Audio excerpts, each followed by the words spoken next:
అలా హాస్టల్లో ఉండి కంప్యూటర్ నేర్చుకున్నాక కంప్యూటర్ కోర్స్ అయిపోయినాక వాళ్ళే జాబ్ ఇస్తారన్నమాట. ఇంకా మా ఫ్రెండ్స్ వాళ్ళు హైదరాబాద్ వచ్చేసినారు. ఇక నేనైతే రాలేదు.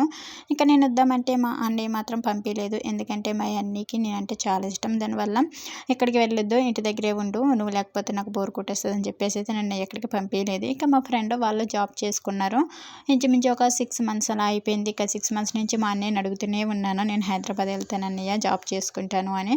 ఇంకా అడిగా మా అన్నయ్యతో ఒకరోజు ఒప్పుకున్నారు. సరే ఒప్పుకున్నారు కదా అని చెప్పి అయితే ఒకరోజైతే నేను హైదరాబాద్ వచ్చాను. ఇక మా ఫ్రెండ్స్తో ఉండి జాబ్ చేద్దామని చెప్పి ఇంక నేను వచ్చి మార్నింగ్ బస్ దిగి ఇక వాళ్ళ రూమ్కి వెళ్ళి వాళ్ళ రూము అలాగే పక్కన ఉన్న వాళ్ళందరిని చూసేటప్పటికి నాకైతే మైండ్ బ్లాక్ అయిపోయింది. పక్కన బ్యాచులర్స్ ఉంటారు, ఇంకా వాళ్ళు వీళ్ళ మంచిగా కలిసి ఉంటారు. ఇంకా వాళ్ళ పద్ధతులు అవి నాకు నచ్చలేదు. ఎందుకో ఇక్కడ ఉంటే ఈ కల్చర్లో ఉంటే మనం కూడా పాడైపోతాం బాబా అని భయం వేసినాక ఇక ఆ రోజు నైటే మళ్ళీ రిటర్న్ బస్ అయితే ఎక్కేసాను నేను. Please subscribe my channel.